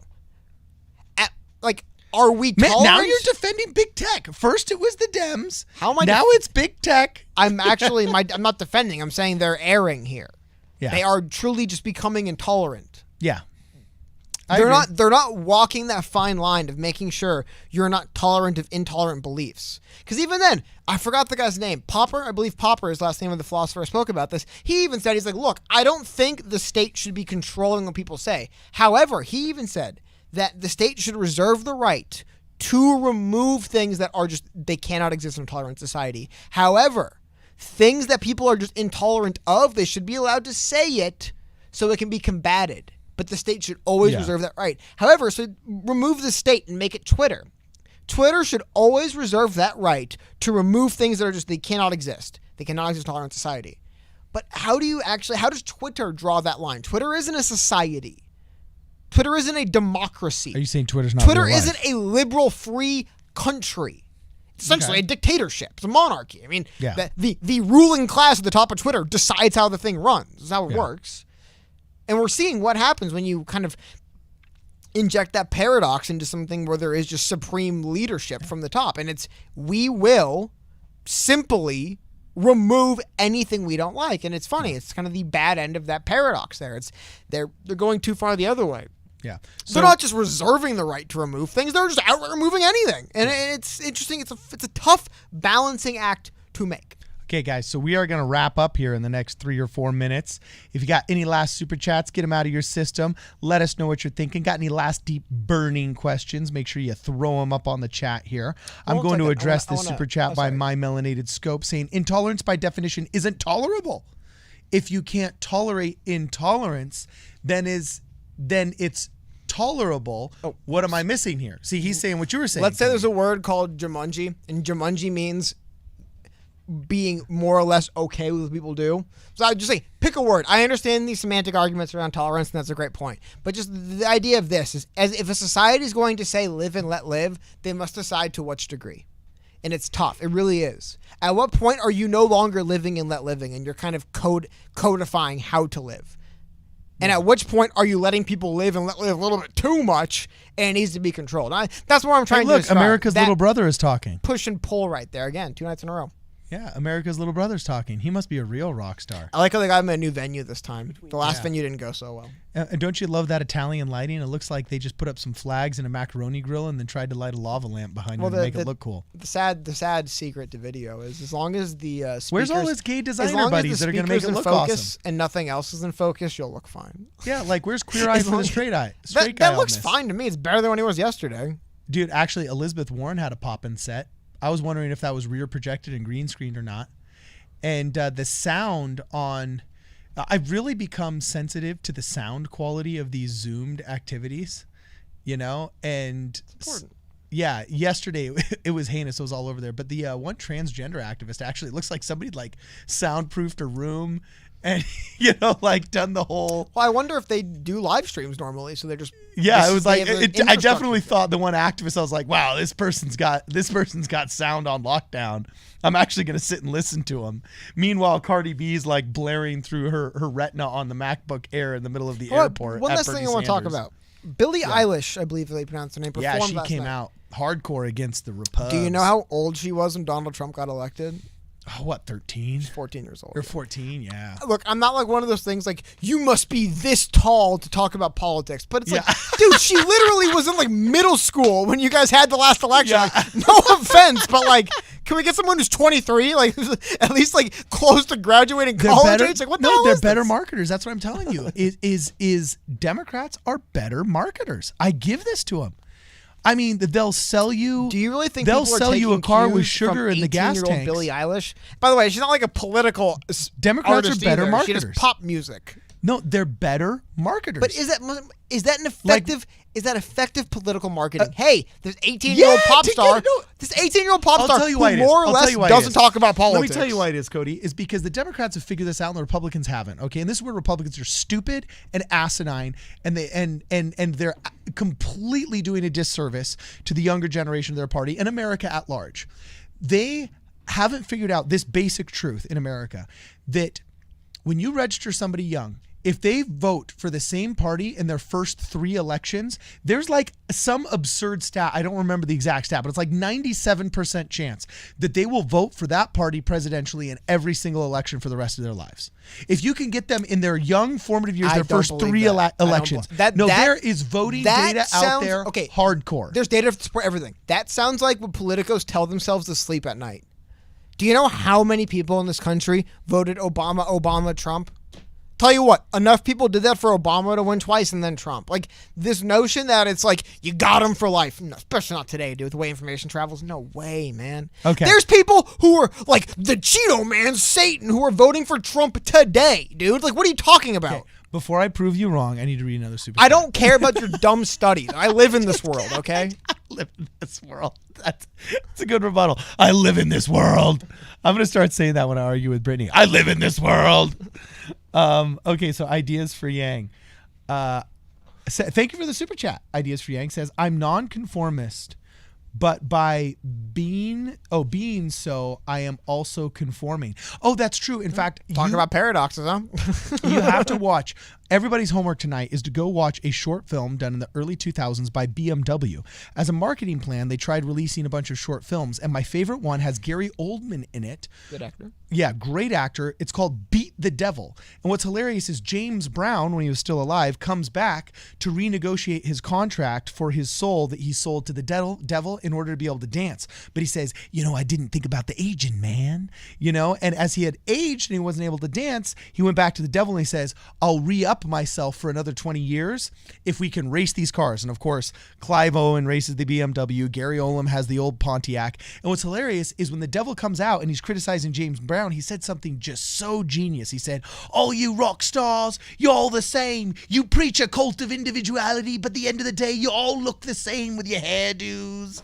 And it was hilarious. You preach a cult of individuality, but at the end of the day, you're all the same. So yeah, that was a great quote. I love that. Ideas for Yang. Thank you very much. And my Millennioscope says, age doesn't matter.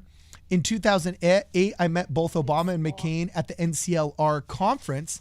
I feel like I was more informed than most. Votes McCain, BT dubs. Well, hold on. I agree that you could be 18 and be able to vote. We shouldn't raise the voting age. I do not think, though, people should be taking advice from 18-year-olds on politics. That's all I'm saying. Like having Billie Eilish perform and say she's voting Biden, that's one thing. But I haven't heard I take advice from Joan of Arc, dog. Billie Eilish, our country is so... It's like you were in middle school in the last election. I'm sorry, I take advice from Joan of Arc at 18, dog. Yeah. But my point is, it's not that they're meaningless and worthless, but it's just at a certain point, it's weird when you're why are you rolling an 18-year-old? She couldn't even vote in the last election. Not that devalues their opinion, but it's just there's nobody alive for 50 years who can tell me that. You got to pick someone who's been alive for 18. I don't know. It's just at a certain point, you pick someone young enough. I'm not going to listen to them on politics. It's I'm 20, I'm 10 years older than her, and I'm look, sweetie, a lot of things happen in a decade, okay? Same way I'm sure people 10 years older than me, you look down and say, hey, look, Junior, a lot of stuff can happen in a decade. And the same way people 10 years older than you look at you and say, hey, look, Squirt, a lot can happen in a decade. I understand that it's a never-ending chain down. It just feels weird to have someone so young as hey, we got to vote for so-and-so. Yeah. It's it's cool you're voting for the same person, but come on. You have to understand, it's only so much. You've only been alive 18 years. There's literally a cap on the amount of worldly knowledge you could have. It's 18 years. That's the cap. You can't exceed that. I'm sorry, you can't. All right, so we're gonna be wrapping it up here. Thank you very much for hanging out with us, Cody. The last comment I will read from the chat actually proves you right. Fred Chung says, first voted conservative, then liberal. NDP, which I think it meant no party preference, or NPP. Anyway, liberal again, then Green Party, probably conservative again next. So this guy's all over the map, bro. You might be a little bit right. So yeah, thanks for hanging out, guys. It was real. It was fun. It was real fun. Make sure, if you can, smash that like button before you go. It helps us out. And as Cody always says, what do you say, Cody? If you disagree, no. If you disagree, please dislike. Yes, if you disagree, please dislike. If there was dislike. anything we said that you disagreed with, please dislike. Yes, and other than that, smash the like button. If you're not sure, smash the like button. Make comments. We will see you guys in the next video. Yeah. Oh yeah, NDP is social as NTP. Yeah, exactly. Let me do that again. It is a political party. Okay. Shoo.